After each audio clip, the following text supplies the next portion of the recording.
Be authentically you. 'Cause now is your season to live out your reason. Just be you. How you gonna leave your imprint on this world? Be authentically you.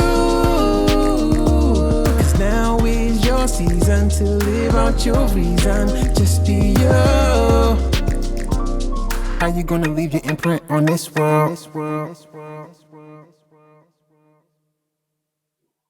Welcome to another session of Authentically You Imprint. Yeah. Hey, how's everybody doing? Yeah, it's been a little while since we've been here.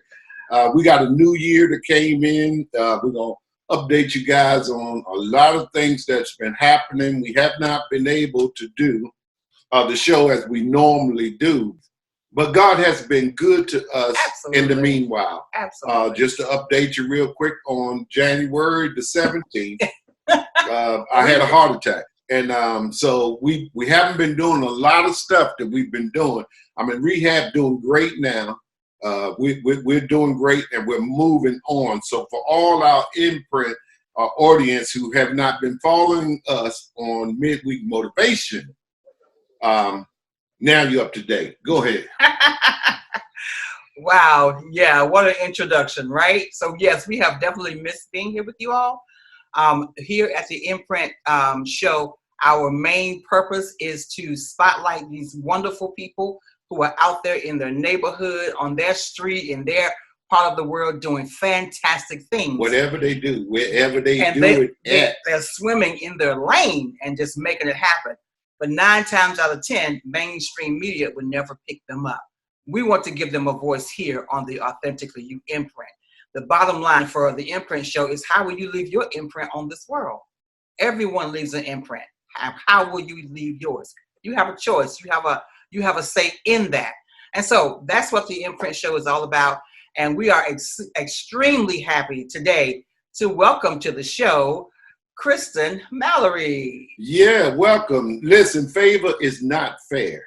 Listen, we're in probably about his 8th show or 6th show over here. And if you notice, not all have been family, but we have had the privilege of having some family on that has been doing amazing things. Yes. We are super proud. Yes. We're overjoyed that we can just reach out in the family day. Our niece is with us today.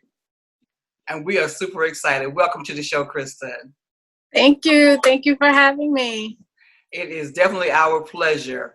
There are so many ways that we could go in this conversation, but what I really want to focus on in this conversation, or spotlight in this conversation, is your passion for teaching.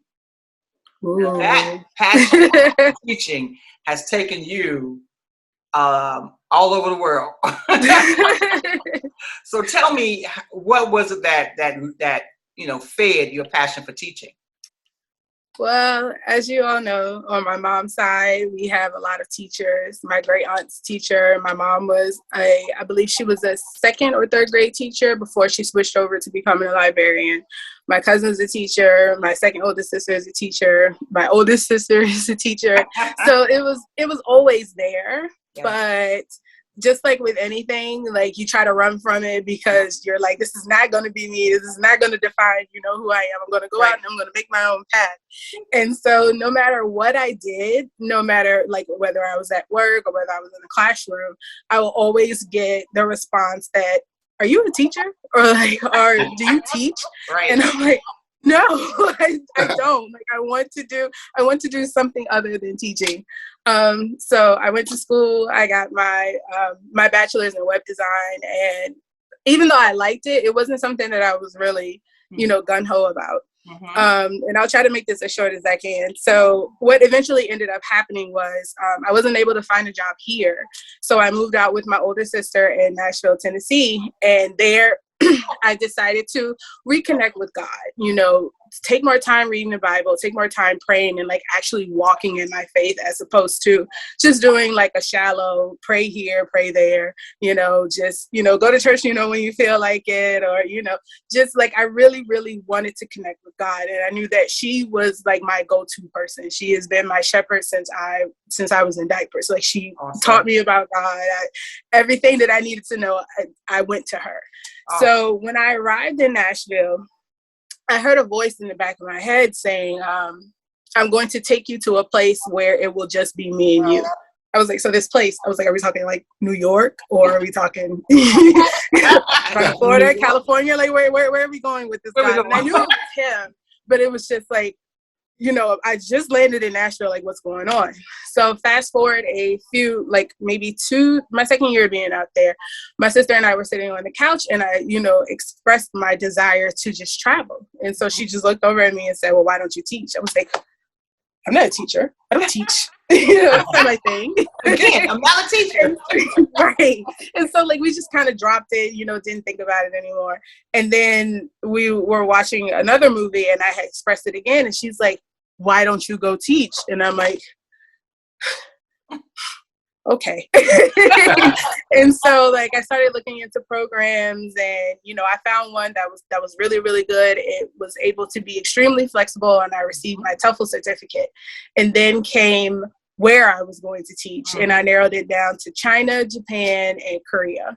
Well, at that time, like I was really much into K-pop, like I was trying Korean food, so I was just like, why not? Right. And so, I prayed about it, like I really, set conditions. Like I woke up every morning to pray, like, God, let this be something that you want me to do and not something that I want. You know what I mean? Like, let me want what you want for my life. And so I prayed. I was like, if I'm supposed to go to Korea, let everything let my work and my, my prayers, let it be answered, and like, let everything essentially work out. And it did. So the next thing I know, I'm on a plane and I'm going over to Korea to teach, which is something I haven't done. And the first time they put me in the classroom, I kid you not, I was standing in a corner like, oh my gosh, what do I do? Like, what am I doing? What am I doing? Right. But eventually it started to come naturally to me. Like like it just came out. Like every day I would pray, like, God, let me do this right. Because I'm in a country where they don't speak my language. I have to, become accustomed to their ways and, their way of teaching. So like, just God help me. Through that. Absolutely. And then eventually the talent just came out. Wow. And, like I've never received like so much love from other people, especially, the younger ones, and the ones who, are fluent and the ones who are not. They would just always say, Kristen teacher, I love you. And they would do like the little heart and, I love that. And it felt really, really good. Like I had the opportunity, excuse me, to teach kids from as young as kindergarten all the way up to last year, middle schoolers who are about to go into high school. Because the school where I taught at, we only accommodated elementary and middle. So we didn't, go off into high school. And some of my students were like, I wish I could take you with me. And I was like, I know, but, there are others who need, my attention and my guidance. But, like I would exchange phone numbers with them. Sometimes they'll text me, like, I have a question about this teacher. Can you help me? And, so after that, like, I just realized that I was like, hey, like, it's amazing how, God will put you in a situation to prepare you for something. But because you're so in your own thoughts, you're like, God, whatever. And like, you'll go into your own thing. And then like you circle back to it. And I'm like, oh, well, I had to hold that thought right there for a minute, because we got to take a short commercial break. Listen, I'm telling y'all, this she's is passionate good. about this, right? This is really good. We're going to take a commercial break, and we'll be right back. What is it that inspires passion? That thing that keeps us from thinking that we know it all, but instead makes us say, I have to know more. What is it that makes us keep trying after we've fallen time and time again? It's the thing that makes us smile after we've finally figured it out. when what used to be difficult is now second nature. It's the joy of knowing our hard work was not in vain, but instead has made us better as people. It's the beauty of learning.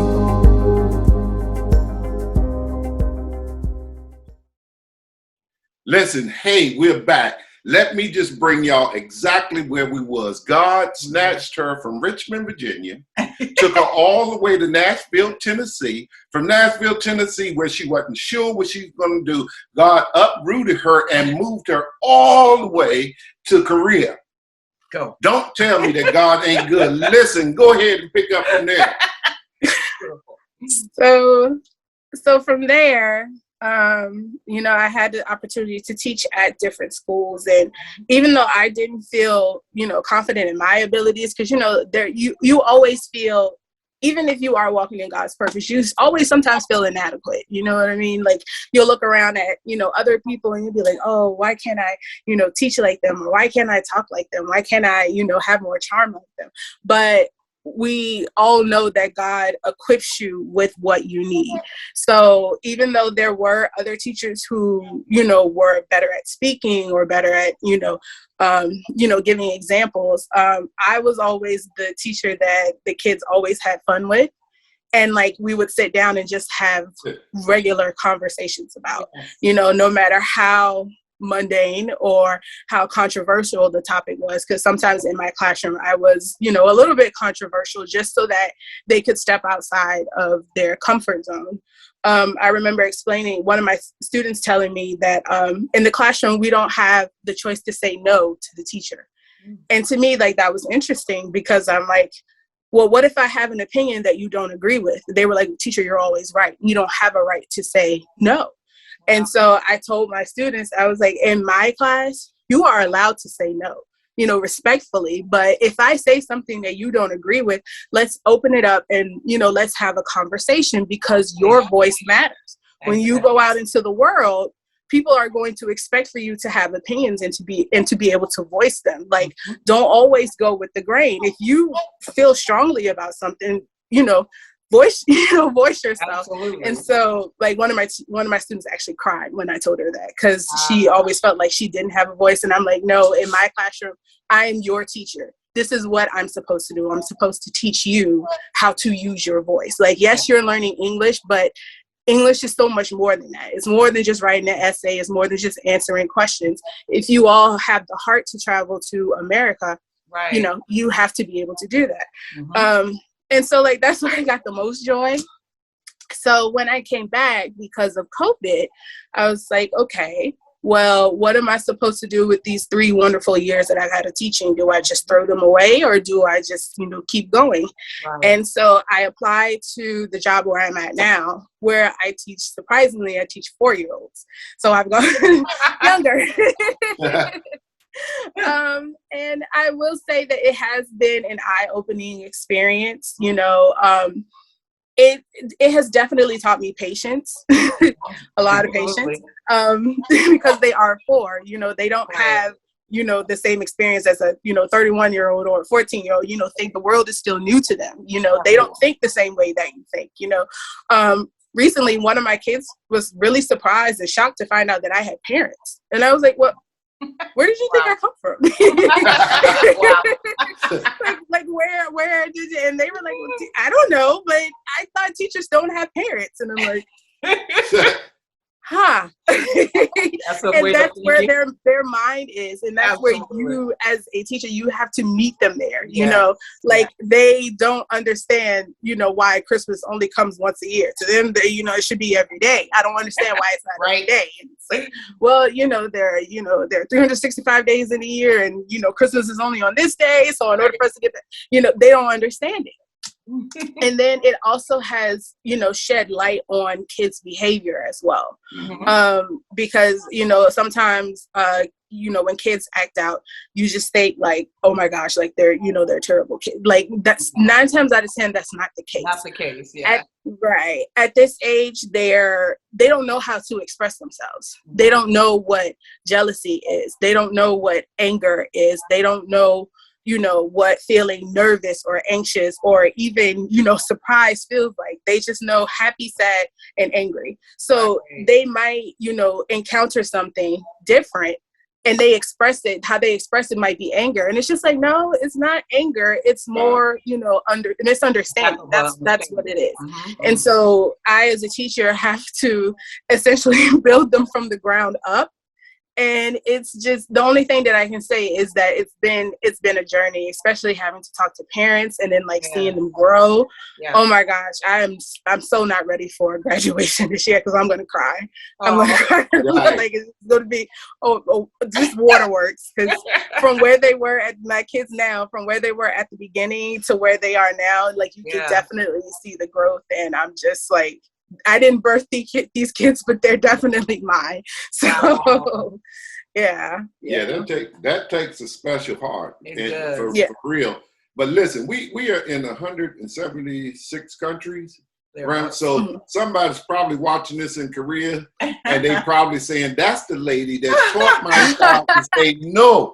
We don't say that here in Korea. But she taught them. It's amazing once we see the cultural differences. And what discipline does and what behavior does. I heard you, that you gave your kids an opportunity to express themselves, which means it's the same way we have to do with life. We have to balance it out. Exactly. While there are cultural things that are good for us, there are cultural things that don't allow us to grow and express our opinion. So you go to Korea and you have a whole different set of rules. It's not behavioral. It's not everything, because they're so respectful. Then you come back to America and you have the opposite. where you try to teach the kids you can say something other than no. Other than no. You don't know. So we're trying to teach you.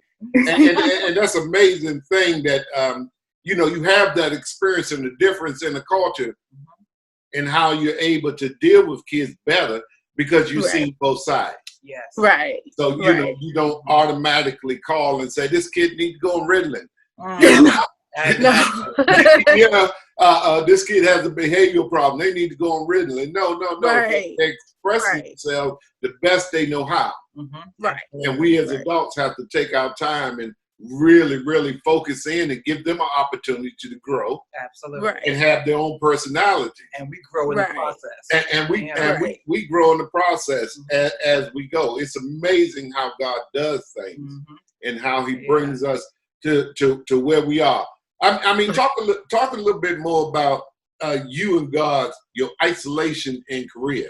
I took you from Tennessee and say, I'm going to take you to a place. It has to be rough when he put you somewhere where you don't really know the language. And know any other person. And you really have to talk to God. Yeah. Right. So within that, when I first arrived, first off, there was no cultural shock for me because I did my research before I came out there so that I wouldn't, how you can't prepare for everything, but you try to prepare the best that you can. Right. So when I was out there, at first, it was a wonderland. Like I had never, been in another country. I had never, I've been able to communicate with somebody, who doesn't speak my, like, it was just crazy. So those first 6 months were just great. But then, over there, it's a completely homogenous country, which means that everybody that you run into, well, not everybody, but most of the people that you run into are Korean. They don't look like you. They don't have the same hair. They don't have, the same experiences. They don't enjoy the same things that you do because, they're essentially in their country. They like what they like. They do what you do. So, you're the foreigner there. And plenty of times, like, mom would call me just out of concern, like, how are you? Because I know that there's nobody there who looks like you. Absolutely. So then in those instances, what do you do? And whenever I would feel lonely or upset or like disheartened, I would just, pray to God. Like first I would let him know essentially what my concerns were, God, like I'm out here and, I trust you 1,000%, but, I don't have my sister. I don't have my mother, I don't have my family. So what do I do in this situation? And surprisingly, he sent me an answer. One of my really good friends over there, I met her while I was getting food, and she was a Christian, but like I didn't know at the time. And hopefully you guys will get a chance to talk to her. She said when she first saw me, I came into her shop. She said when I looked up, she said there was a white halo over your head. Come through. And she was like, you know, like when she first saw me, she was just like, oh my gosh. And I didn't know this, you know, until later on, but she was super friendly. You know, she was the first, you know, person outside of my coworkers that, you know, would check in on me, you know, daily just to see how I was doing, you know. And when I told her my story, she said her heart was really, really moved. And she said, I would like to invite you to, you know, my church. She was like, if you don't like it, you know, that's fine. But, you know, like, your story is just so amazing. I think, you know, like the church that I attend would be, you know, a good place for you to call home. Okay. And it was like, till this day, I'm still connected to her church. It's a international church, and they have, you know, locations in different countries, and they have one here, but the closest one is in Atlanta. So online, you know what I mean? Right. So, but while I was out there, I got to experience God in a whole new way, because out there, they believe in God, you know, 150%. You know, they do things over here that we would consider, you know, a little bit abnormal. One of the things that they do is pre-dawn prayer. They get up in the morning at 3:00 in the morning. They go to church. They listen to, you know, like a morning message, and they pray. Like, that's what they did. Right. And that's what I did the whole 3 years out there. I was like, this is crazy, but okay. And like, I received, you know, so much inspiration, so much revelation, and a deeper understanding of God because of it. You know, out there, when I tell you that they love God, like they sing to him every day.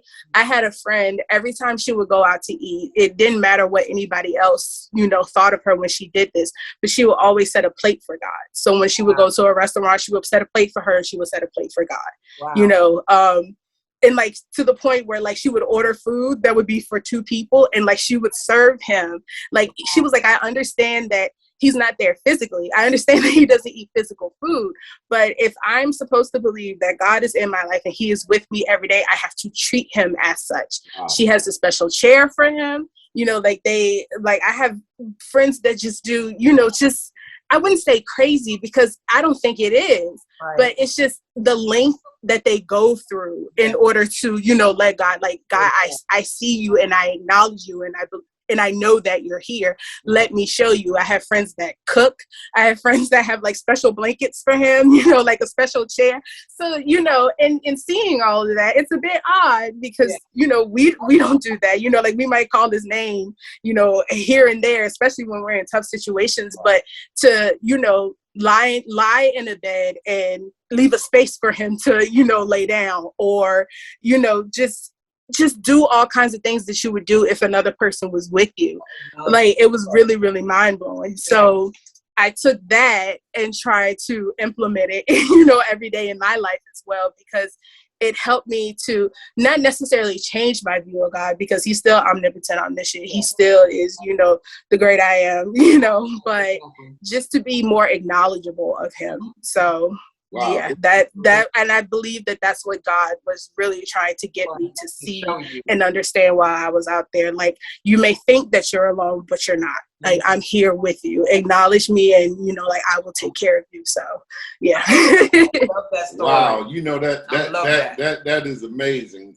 He's always present. The very concept of it is, and it's biblical. Mm-hmm. Mm-hmm. He tells us that he would never leave us nor forsake us. And he let us know that he is also a person. Mm-hmm. Although he's both person and he's everywhere that we are. Wherever we go, we take him. If we in America would have that idea in our mind, there's a lot of things we would not get into. Yeah. Because if we practice every day reserving the space for God, Acknowledge Right. the presence of wherever God you are. all the time. I can't be mean to people. Right. Because he's standing right there. You know what I mean? He's standing right here, and we know that he is, but our concept is that, we can hide from him, or we can say, listen, God, I'll be right back. Right. I'm going to deal with this situation my way, and I'll be right back. Right. Yeah. So And amazing. that is such a prolific demonstration of God being with us, not only with us, but in us and in our everyday lives. I love it. I mean, if we could grasp that concept, and I know change our world. We here in America, we're spoiled to the death. We're spoiled to the place where we actually, if we look at it, we put a lot of idols in front of God. Right. Because we have all these luxuries. Luxury become our idol. So instead of preparing a place for God, we get more expensive dishes and sit them down there and do whatever we want to do. But if we were to conceive the fact that God is always with us, he's always present with us. And if we live like that and really believed it, then we would have to be good to people. Exactly. Acknowledge his presence everywhere you are. Yeah, exactly. Life changing. Yeah, I love that concept. Right. It is actually life changing, and you're right. A lot of people would think that it's strange and it's weird when you need to. After you describe it, and when you first said it, I was like, yeah, okay, a little bit weird. But then the more you talk about it and you think about it, I'm like, wait a minute, this is the way we should be. This is the way we should. And we look at them as weird, but they actually believe the word of God. Yeah, they actually believe God in His word that you would never leave me. You would never. You won't leave me by myself. If I'm in this, God, you in it. So I ain't got to worry about running to you with a whole bunch of stuff as if you do. Exactly. God, you was there with me. You heard what they said. Right there with God, you with me. You know what they did to me. Yeah. I ain't got to explain that to you. I got to tell you, you got to come to my rescue, God. Right. Because they're treating. I mean, it is amazing. That's that concept is beautiful. We're gonna be using it. And it is totally amazing, and especially as a young person for God to take you away and then to God to demonstrate Himself to you in that manner. Unconditional says that again, it's not fair. Says that God loved you so much. So much. He said, listen, I don't want you to get confused with American culture. I need to take you and show you what it's like to be with me. And for me to be with you. So it comes to life. When mother and father forsake you, then the Lord Himself will take you up because there's nothing that can happen to me that God don't know about it. Come back to America and look at people and laugh because they're looking at your face and want to do harm to you, and the whole time you're smiling. Can't even do it. Saying, you have no idea who's with me. Right here with me. I love it. Yeah, I love it. I love it. Oh my goodness. Y'all better go ahead and say something else because I love that. I can go from right there and just take it on in because that's good. That is good. Wow. So when the pandemic began, you were actually in Korea. Yeah. So take us through your experience with that and where you were mentally, physically, emotionally as that was happening and the world was shutting down and you were go through all that. So when that started to happen, it didn't really it hadn't hit Korea as hard as it's been hit now. And at that time I had moved from one city to another city so I could be closer to the church that I was attending while I was out there. And I had, 2 other roommates. So when the pandemic hit, we noticed that there was a change, but it wasn't as shocking as it was with the rest of the world because over there they wear masks. And it could be for anything. If you have allergies, it's not really uncommon for you to see anybody with a mask on. If you have allergies, if you have asthma, some girls, when they step out of the house and they don't have makeup on, they'll put a mask on, with the kids, like they'll try to hide their acne, with the mask. Like it was many different reasons. So when the coronavirus hit, you start to see masks more than usual, but it it wasn't out of the norm for us. So, we didn't pay any attention to it. We just kind of took it as, like it was just like a common cold, or like it was the flu, like the cases weren't that high. It hadn't really, we would have like 1 or 2 cases, a week or like a month. So it didn't really affect me as much as it did later on. So as it's starting to become a thing, I noticed that, like my director at that time would, have hand sanitizer everywhere, because like the cases were starting to build up. It originated in China. And of course, at that time people were still allowed to travel. So anybody who visited, China, could quite possibly come back with the virus. Right. So, like as we're, going about our daily lives, we start to see hand sanitizer like strapped to the poles on the bus. We start to see them at the bus stop. They did it wasn't mandatory, because if you couldn't make it, then that was fine. But they would do a like mass call. So like if your last name was begin with the letter A through M, you would go to the pharmacy and they would hand out, like a pack of like free masks for you to wear. So they would alternate it so that, people weren't crowding the pharmacy trying to buy masks.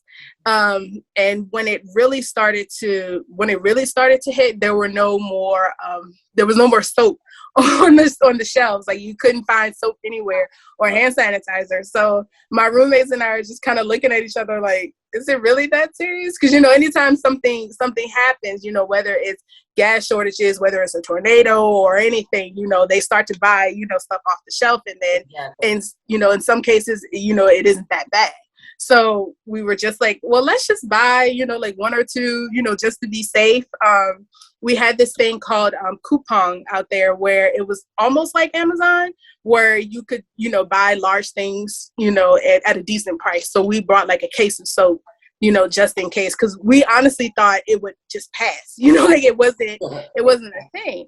But then when I was getting ready to leave my old job and to come into one of the places that I had actually interviewed for and actually got accepted, but because of the virus, they had to let me go. We started to notice that it was hard for foreigners to find jobs. Because out there, the jobs were plentiful. Like you could literally bounce around from school to school to school to school and not worry about it. But a lot of people were being turned away because of the virus. Okay. And so like my roommates and I were kind of looking at each other like, oh my gosh, like what happens if I can't get a job? Like what's happening? And then you start to see like stores shutting down, like the church that I was going to, like they all came to an executive decision to shut down the church. And so like, it was like, oh, this is serious, and then it started to spread.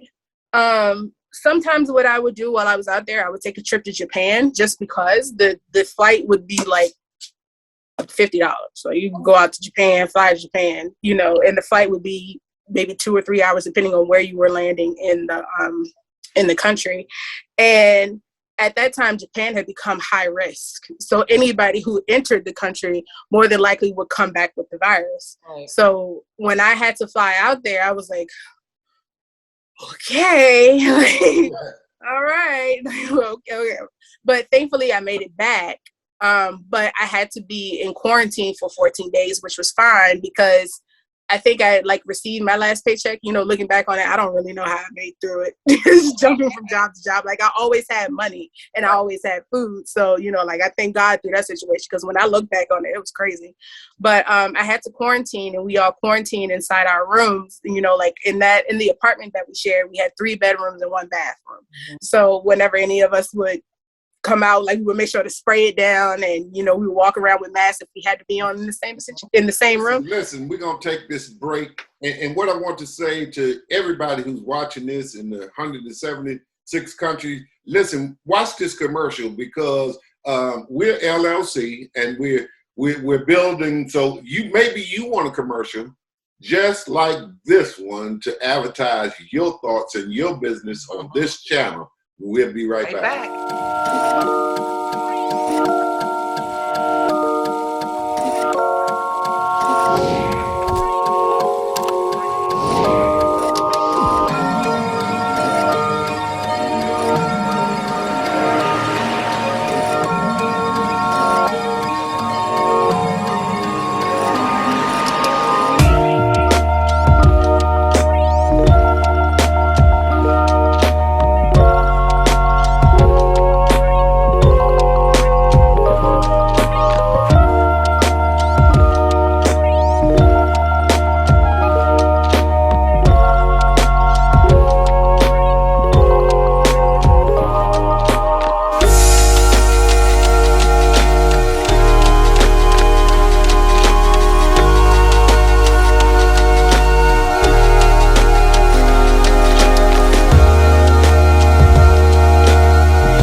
Hey, listen, we got back already. Did you enjoy that commercial? Listen, reach out to us, Authentically You, and you too can have a great commercial, and we can do your business. We talk about that later.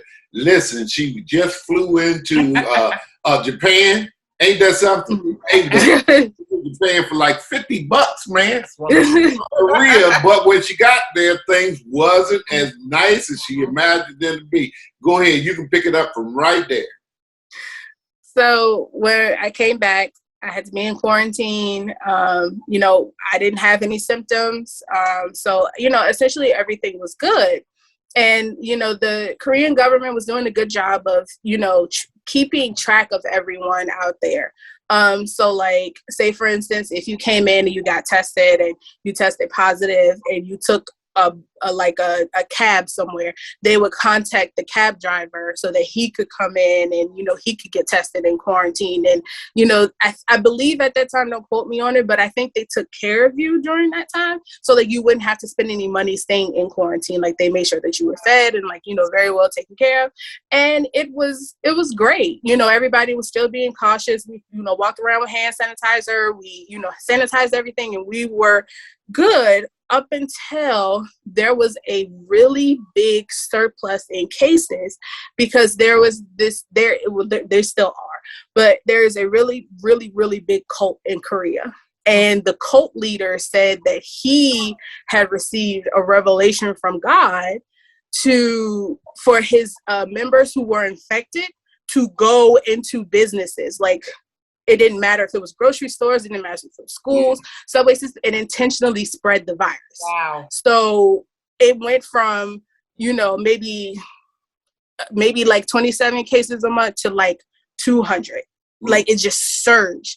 Yeah. And so we were like, oh my gosh, like they actually did this. And then to like kind of make it funny, but not, the leader got on a boat to, you know, get away from the virus. But it was like, weren't you the one to sit there and say, exactly. You know, like, you were the one that received the word from God. So why are you running away? Right. You know, but authorities caught him and, you know, brought him back before he could get, you know, too far. And so when that happened, they were able to bring, you know, like, the cases down. One of the major cities that had gotten hit was Daegu. It was like maybe 1 or 2 hours away from where I live.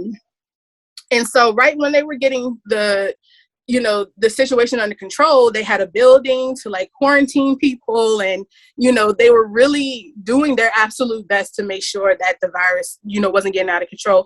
The same cult again got inside of the building. Wow. And so that whole entire city was under quarantine. Nobody could go to Daegu. Everybody had to stay outside of Daegu because the cases had just gotten out of control.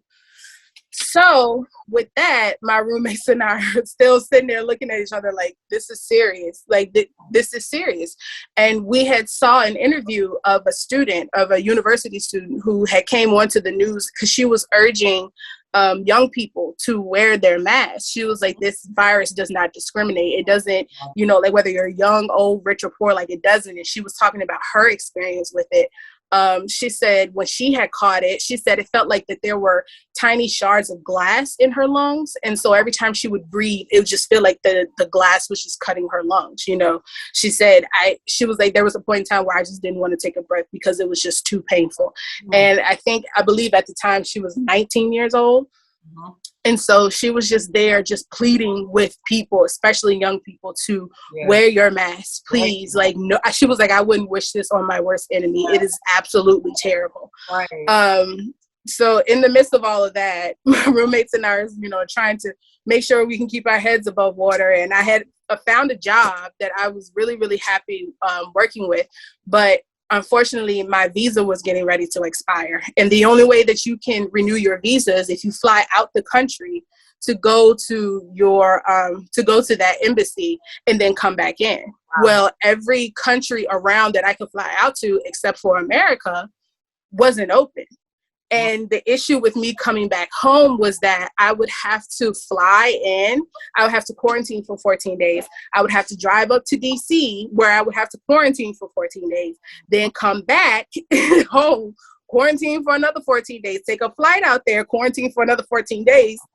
and then start back working. So I said, so by the time you do that, that is like 2 or 3 months worth of, quarantining. And not to mention, like, I'm running out of finances too. So I don't have the financial capability to do that. So when, we were trying to figure out, because the schools by then had shut down, a lot of kids were, online, and, the parents and, like the staff were monitoring the COVID cases. So like there was point in time where for like the first semester, I only had 2 kids in my class. Wow. Like that was it, because some of the parents just didn't feel comfortable sending their kids to school, and rightfully so, they were trying to figure out how to pay us, adequately, for our time, because the schools that I was able to work at, they depended on the funding of parents. So if you have less kids coming, that's, less money that you're being paid. But, they came through and made sure that we were all adequately paid. But then I got a call from the U.S. Embassy telling us to come home because the cases out there had just gotten so bad. Like just when everything would mellow out, something else would happen, and when they would try to get that under control, it'd be fine, then something else would happen. So they were like, we're calling all American citizens to come home. Like, you have to get out of Korea. So that in itself was just shocking. I will tell anybody I fought tooth and nail to make sure that I could stay, because I was just having so much fun. Like I had my own place, like it was essentially living my own life, and I was just having so much fun being out there. But it was a call, it was mandatory, we had to come home. So then I only had 2 weeks left to pack. So I had to take 3 years worth of stuff and pack it into boxes in 2 weeks and move out of my apartment. And it was really heartbreaking for me, because I loved my roommates, like they were also my church friends as well. And we would all sit down and pray together. We would talk to God about, one another, and, like our experiences and the things that we learned that God, was trying to teach us. And I knew that when I came home, I essentially, wouldn't have that anymore, because there was nobody else that had gone through the experiences that I did while I was in Korea. So, I shipped everything home, and my roommate really wanted to say goodbye to me, but she didn't get off work at the time to say goodbye. So we just kind of said like our goodbyes that morning, and like we were both like in tears, because like we just didn't, like we couldn't believe that this was happening. It was like our family was breaking up, So the day after that, I got on the plane. I let my family know that I was coming home, and I made my way out to the airport. I paid one last bill, because I had one last bill to pay before I got on there. And then I was on a plane, and I was making my way back to America. And like I was just so sad when I was just so sad. So yeah. Wow, it is totally amazing. Listen, we're going to take another little break, and then we're going to be right back.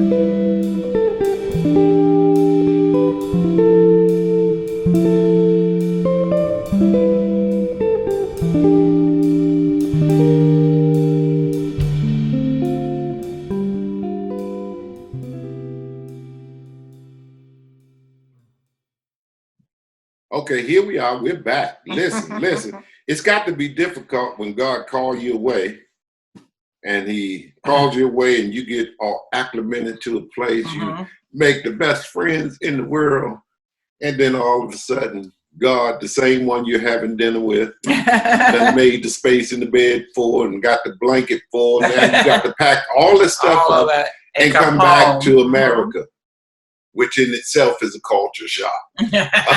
Right. After being away and living, 3 years away, the way you're living and making the contacts that you make, and then God said, "Okay, I've taught you what you need to learn here. You got to go home." So it must have been difficult when you're getting back home, and what's supposed to be good for you is heartbreaking. Yeah. And at the same time, heartbreaking. Well, God, you almost got me in the place I was when I was in high school. I'm back here, all of a sudden, making it on my own, and I got to call my mom and daddy and say, "Listen, I need to come home. I'm on my way home." Now, you can always come home. I know that my niece and nephew was the jewels out of anywhere. Come on home, baby girl. You know we got you. We glad you home with all this mess coming up. I know that very same year is the last year we had family reunion. Mm-hmm.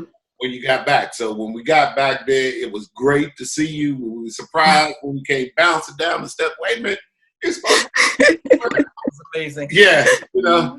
So now you're back in America. Yeah. And you got all these things that God done took you through in Korea. Yeah. Right. And you get back to America, and Americans are nothing like Korea. Now you got to adjust all over again. How would you? So it was a culture shock for me. It really was. Like when I came home, what you have to realize is that Korea is already in tomorrow. So I was flying into yesterday, and my sleep pattern, that was one of the hardest things I had to do when I came back, because I would stay up all night. Wait a minute. I was wondering. I knew he couldn't let that go. So okay, all right, this is good right here. So you was actually in today. Right.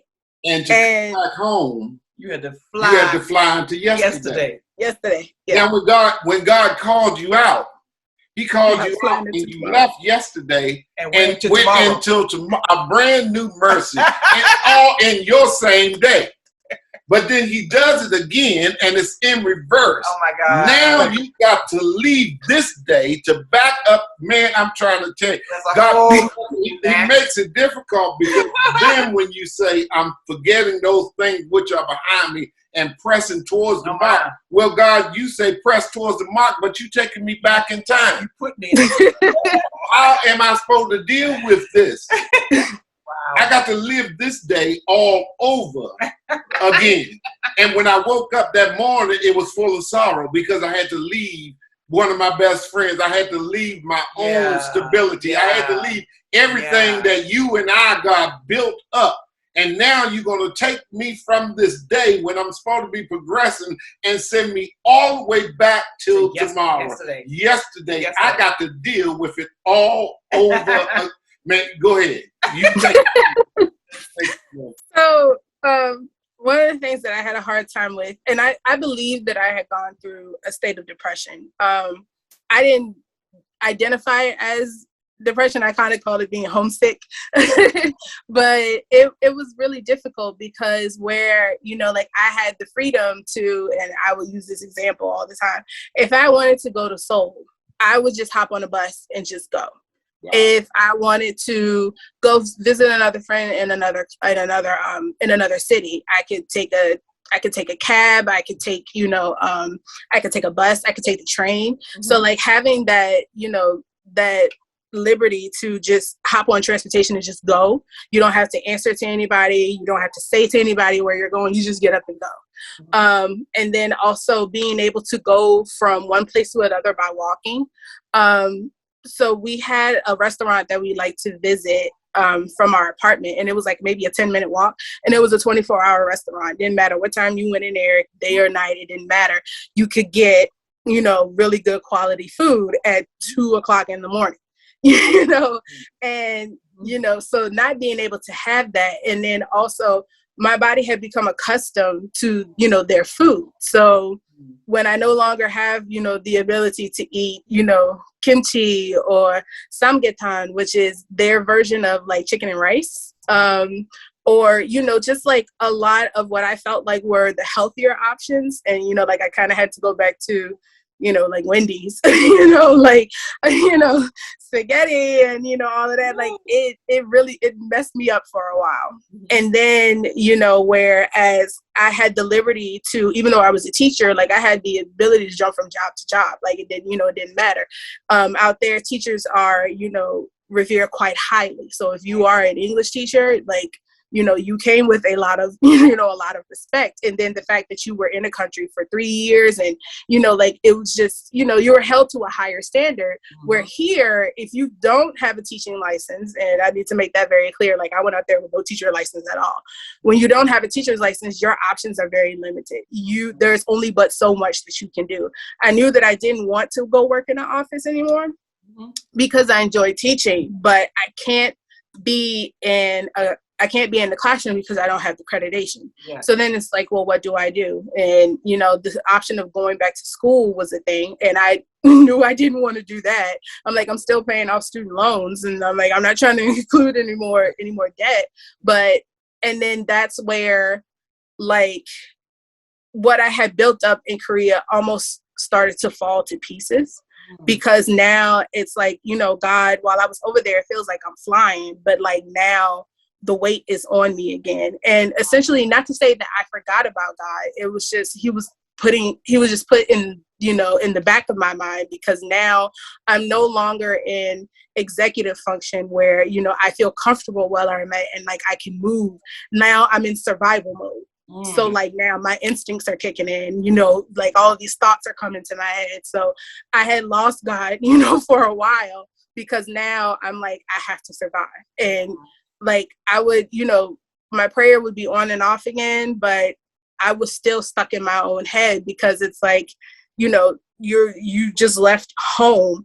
And even though I grew up here, I'm dropped into a country that I no longer recognize. You know, I don't have the same, you know, I don't have the same things ready and available to me that I did over there. So now I have to start all over again. Yeah. And it was just, I think I was in that place for like maybe a year and a half.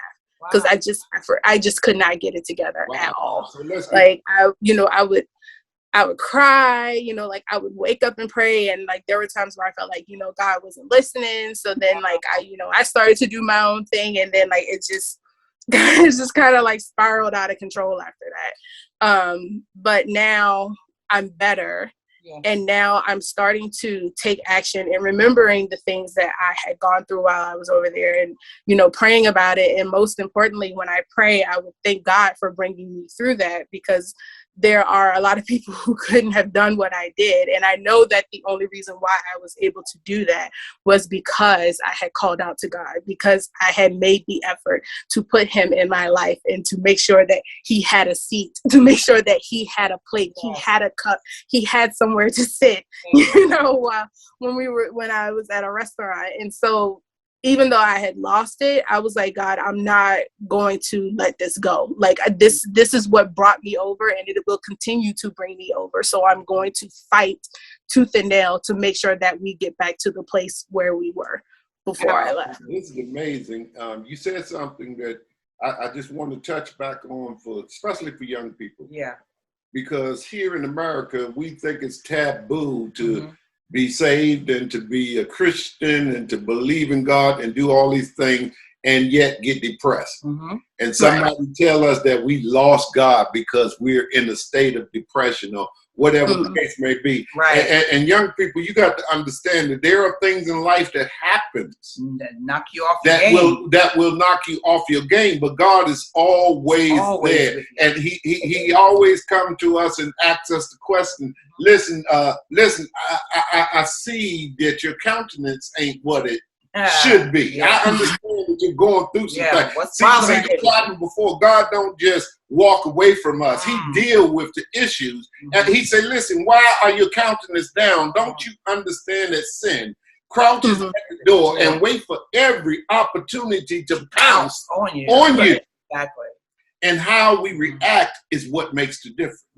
We can either go out and slay our brother beyond our depression, or we can quickly ask God for his forgiveness. See, I'm loving this because, first of all, she's in a place where she's setting a place for God at the table, and then she's making a place in her bed and on the chair, and you just in tight fellowship with God. And then you're living in the day, and God is there, and then God shifts you, and you believe that somehow God left you because he shifted you back in yesterday. And because people tell us God is a progressive God, that he don't deal with us where we are. So we sit back and we live in our yesterday for a year. Oh my. we try to pray to God, but all of a sudden he's not there anymore. Not like he was in Korea. I saw you sitting at the table with me in Korea, but now you shifted me back into another day, and I can't catch up. I can't catch up. I saw what you did. You was with me all the time. I got up early in the morning and I read your word and I prayed to you early in the morning, and we went about the day, and I was being a success. And all of a sudden you call me out of that day and send me back to yesterday and knock me all the way back. I love it. Young people, you got to understand there are things that happen in life, and we feel like we're going to lose it. And people would tell us, because we feel that way, oh, you got to trust God. You don't even know. I trust him. You don't even know. I was just with him yesterday. My problem is that we're not even on the same page, because I'm living a day ahead of you. I'm still living a day ahead of you, but I'm in my reality, I'm back here with you in yesterday. That's amazing. And for me, this is unreal, because it's not that I think God has forgotten me. It's that I think somehow I slipped away from God because he's in tomorrow. Yeah. And because I'm in yesterday, I can't get back to tomorrow. I can't get back to my friend. I can't get back to tomorrow. I'm stuck in the day. So young people, sometimes we do go through things. We are feeling depressed, but you got to understand this is nothing that is not common to man, because the Bible tells us that we will suffer some things. We will go through some things. But after we have suffered a little while, then God himself shall pick us up. He shall strengthen you. He shall establish you. It's only a little while. We've been made endure for one night, but guess what? Joy comes in the morning, and when that morning comes and I wake up and finally my yesterday has met today, and I'm into existence right now. Somebody listen. I'm trying to. I am trying to keep calm right now. But before he starts to preach, we're trying to wind this thing down now. So I think you already know this about me, Kristen, that I think you are a super cool. You are an inspiring, you're a beautiful young lady. I think you're just 100, okay? And I think your achievements and your accomplishments are worthy of being shouted out. And so what you've done in leaving your country and leaving all that has been familiar to you and moving to another country to teach their language and all that you've talked about and your entire experience, I want you now, as we bring this to a close, to speak to other young adults that are like fresh out of college or fresh out of high school about taking those leaps of faith, taking the time to spend, in God's presence to get his direction for you, taking those leaps of faith and moving out on your passion and your purpose. So with that, I say that before I went overseas, I thought stuff like this only happened to extraordinary people. Like I'm not extraordinary by any means. That's what I thought. And so like this could never happen. But I say that to say when you have a relationship with God, and I strongly suggest for people my age, people younger, even people older, for you to have a relationship with him, because you never know what he has planned for you. Never in a million years did I think I would be over in Korea. Never I thought that I would be able to just travel to different countries and, to just live a life that was just so happy and focused on him.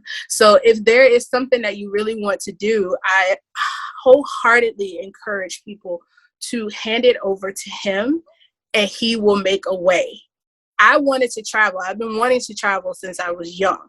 But the way that I wanted to travel didn't meet the expectations of how I got there, in order for me to get there, because God saw that he saw it in my heart that I wanted to travel. But so instead of me just, working really hard and saving a whole lot of money, he's like, do what you do naturally and everything will come to you. So that would be my message for the young people is, you have to trust him. You have to trust him. He loves you.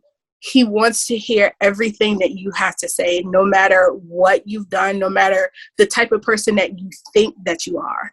Because one thing that, and I'm about to cry, and one thing that astonishes me about God is that every time he looks at us, no matter what we have done, it is always eyes filled with love. no matter how bad you think that you are, God looks at you and is like, I love you. And to me, I feel like if people could just understand that and really talk to him, I mean, really have a conversation with him, you will be amazed at the things that he will have you to do. Your prayers will be answered. Your hopes and dreams will be fulfilled. But you have to take that first step and block out the world and literally focus on him. Because once you do that, everything starts to click and it starts to work. So. Beautifully said. Wow. Listen, Beautifully said. Listen. It's something when God steps into your life. I'm reminded right now of a song that I've come to love, and it says that this ain't no ordinary worship. It's no ordinary praise. The God I serve is greater than the ordinary. He's extraordinary. So I got to give him all I have.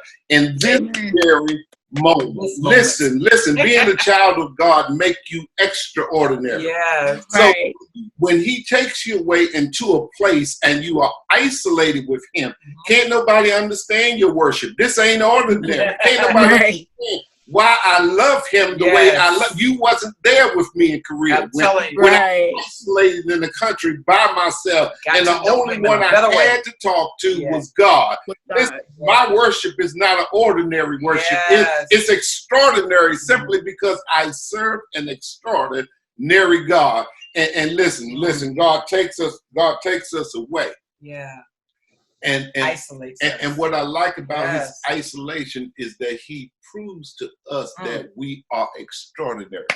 He proves to us that, listen, I loved you all along. Yes. I made you special. You just didn't know until I called you away with me. Come away, my love. The scriptures say, come away, my love, and let's spend some time together.